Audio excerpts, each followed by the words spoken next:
Hello guys, isang mapagpalang araw sa inyong lahat. So kung napapansin nyo guys, this PC does not currently meet the Windows system requirements. So kung napapansin nyo yan guys, once nag-install kayo ng Windows 11, ganun ang lumalabas.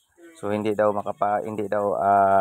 na-meet yung requirements ng Windows 11. So sundan niyo ako guys at ito yung ituturo natin sa inyo kung paano yun siya ayusin.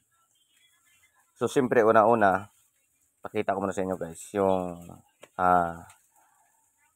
error na yan. So, pag doon na, yan, next tayo. Then dito, bypass na lang muna natin yan.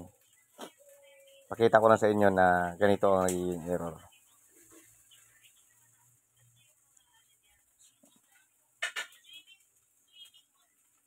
So, yan guys, yan yung error niya. Hindi tayo makapag tuloy ng install ng Windows 11 gawa ng does not currently meet the Windows system requirements.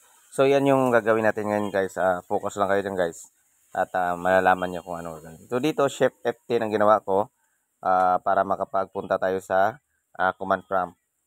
Then, syempre, dito itatype natin yung regedit. So, para makapag-add tayo ng mga coding dito. So, yan guys, system lang, current machine, system, then setup. Then sa setup, right click nyo lang. Then, new ano lang guys. No, hindi yan guys. New key lang kayo. New key lang. Then, lab config ang itatype nyo dyan guys. Lab config. So, sundan nyo lang guys kung anong tinatype ko dyan. Lab config. So, mag-a-add lang tayo ng ano dyan guys. Then, pag dyan, add value 32. Yan guys. So, yan. Right click nyo lang the word plus 32. So, syempre dyan, itatype natin is pasensya na kayo guys sa medyo mahirap talaga pag ikaw na nga yung ikaw na nag-video, ikaw pa nagtatype. So, bypass secure bot check. So, sundan nyo guys kung paano pagka-type ko Ganun din dapat yung nyo. Ganun din dapat ang pagka-type nyo.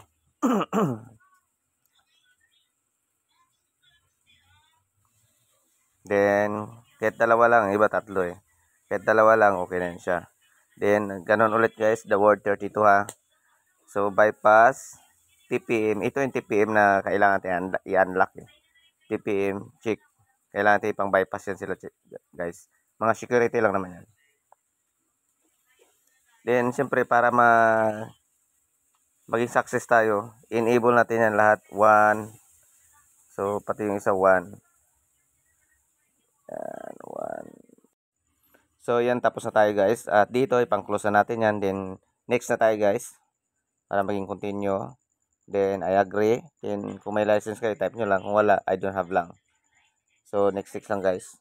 Hanggang sa tapos. So yun guys, tapos na yung video natin na to. Success na tayo. So kung nakatulong tong video natin sa inyo guys, please don't forget to subscribe. Then, hit notification bell, like, comments kung mayroon kayong mga katanungan guys. Para masagot natin. Again, thank you guys. God bless you all. Tapos na tayo guys. Thank you.